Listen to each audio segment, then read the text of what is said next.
This is a $200,000 military spy drone. No wait, this isn't it. Here is the real $200,000 Black Hornet Nano military spy drone. And what I have here is actually a radio-controlled mini helicopter style drone with a camera.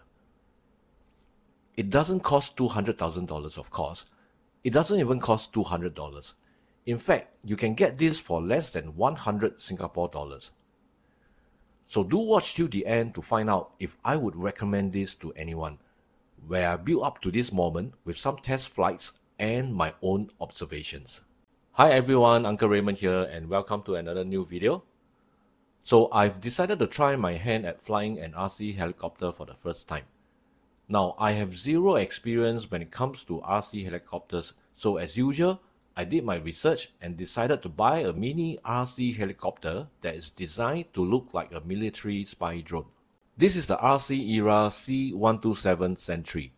It is a ready-to-fly mini helicopter drone model, and even though it is really cheap, it comes with a camera that records into an app, an optical flow altitude hold mode, and a 6-axis gyro.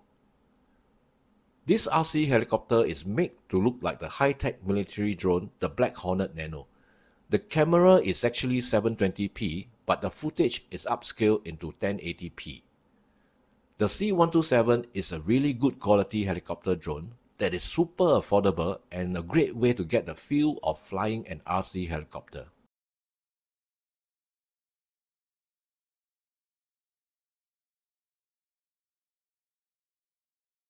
So to buy the transmitter to the helicopter, power on the transmitter and the helicopter, and the indicator lights on the battery also show you how much battery capacity you have left. The indicator light on the tail rotor and the transmitter will start blinking in red. Push the left stick up and then down to bind, and both indicator lights will stay illuminated in red.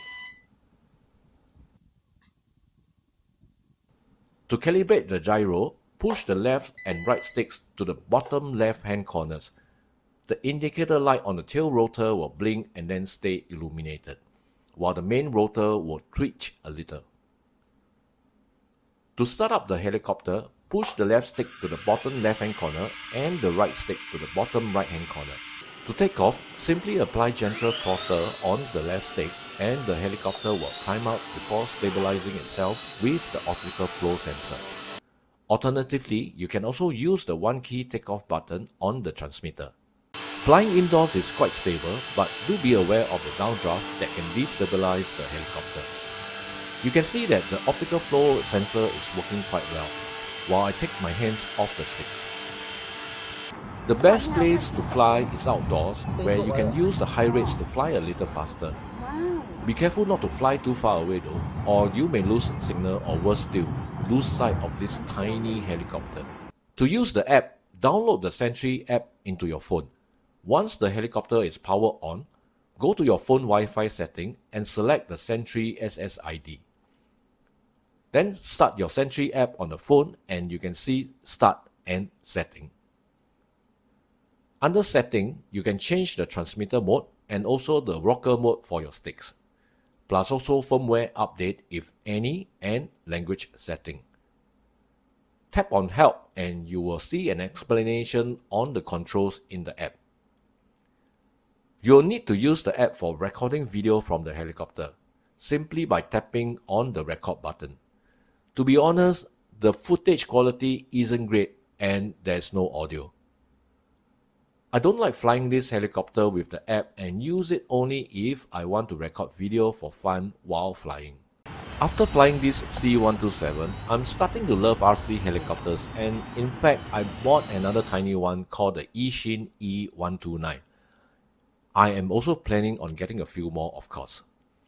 So is this C127 any good? My conclusion is yes. I have flown it many times indoors and outdoors. I've also, as expected, crashed it many times. So far, this tiny thing has held up really well. The only time I needed to pop one of the rotor linkages back in once was when I crashed into a wall and also collected a wall scar on the body. In terms of maintenance, there really isn't much to do. I've only needed to disassemble the tail rotor once to remove some hair caught inside there. At this price range, of course, there are certain things that won't sit well with everyone. First off, the C127 doesn't like strong winds, and sometimes you can find it difficult to hold position, especially if the optical flow sensor can't see definitive patterns on the ground.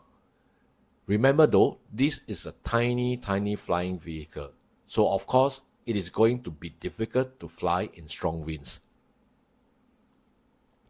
Secondly, the camera quality isn't fantastic, even when the footage is upscaled to 1080p. And there is no stabilization, so trust me, your footage is likely to resemble the Blair Witch Project. It doesn't come with a microphone, so there's no audio in the footage. Also, you have to utilize the app to record video, as there's no built-in storage on the C127. If you can disregard these flaws, then this is a great way to get into flying RC helicopters or drones. It is so easy to fly, even anyone with zero experience can get used to it very quickly. There are several versions of this helicopter drone, and they are largely similar. For an example, the Yixin E110 is almost exactly the same as this C127 Sentry. If you would like to get one for yourself, I'll leave the links in the video description below, and hopefully we can all start to enjoy RC helicopters. Do let me know in the comments below if you have any questions, and feel free to share the video and subscribe to my channel. As usual, thank you for watching this video, and Uncle Raymond will see you in the next video.